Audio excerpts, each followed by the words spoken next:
നമസ്കാരം, സഹ്യ ന്യൂസിലേക്ക് സ്വാഗതം. ചതയ ദിനം ഇന്ന് ശ്രീനാരായണ ഗുരുദേവന്റെ 170-ാം ജന്മദിനം. ശ്രീനാരായണ ഗുരുവിന്റെ 170-ാം ജന്മവാർഷിക ദിനമാണ് ഇന്ന്. ഗുരുദേവന്റെ ജന്മഗൃഹമായ ചെമ്പഴന്തിയിലും വർക്കല ശിവഗിരിയിലും അരുവിപ്പുറത്തും ഗുരുദേവ ജയന്തി ആഘോഷങ്ങൾ നടന്നു. ചെമ്പഴന്തി ശ്രീനാരായണ ഗുരുകുലത്തിൽ രാവിലെ 10-ന് ശ്രീനാരായണ ദാർശനിക സമ്മേളനം, പ്രതിപക്ഷ നേതാവ് വി.ഡി. സതീശനും ജയന്തി സമ്മേളനം വൈകുന്നേരം 6:30 മുഖ്യമന്ത്രി പിണറായി വിജയനും ഉദ്ഘാടനം ചെയ്തു. രാവിലെ 11-ന് ഗുരുപൂജയും നടന്നു. ഇന്നലെ ജയന്തി ആഘോഷങ്ങൾക്ക് തുടക്കമിട്ട് ശിവഗിരി മഠം ജനറൽ സെക്രട്ടറി സ്വാമി ശുഭാംഗാനന്ദ പതാക ഉയർത്തിയിരുന്നു. കേരളത്തിന്റെ സാംസ്കാരിക ചരിത്രത്തിൽ യുഗപ്രഭാവനായ ഒരു വ്യക്തിത്വമായിരുന്നു ശ്രീനാരായണ ഗുരുദേവൻ. 1922 നവംബർ 15-ന് ശിവഗിരിയിലെത്തിയ മഹാകവി രവീന്ദ്രനാഥ ടാഗോർ യുഗപ്രഭാവനായ ഗുരുവിനെ കുറിച്ച് സന്ദർശക ഡയറിയിൽ കുറിച്ചതും ഈ കാലഘട്ടത്തിൽ ഏറെ ശ്രദ്ധേയമാണ്.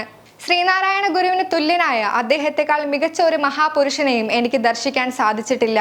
അനന്തതയിലേക്ക് നീട്ടിയിരിക്കുന്ന യോഗ നയനങ്ങളും ചൈതന്യം തുളുമ്പുന്ന ആ മുഖ തേജസ്സും ഞാൻ ഒരു കാലത്തും മറക്കുകയില്ല.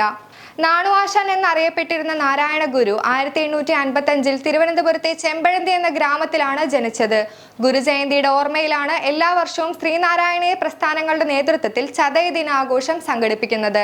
1928 സെപ്റ്റംബർ 20-ന് ശിവഗിരി ആശ്രമത്തിലാണ് ഗുരു സമാധിയായത്.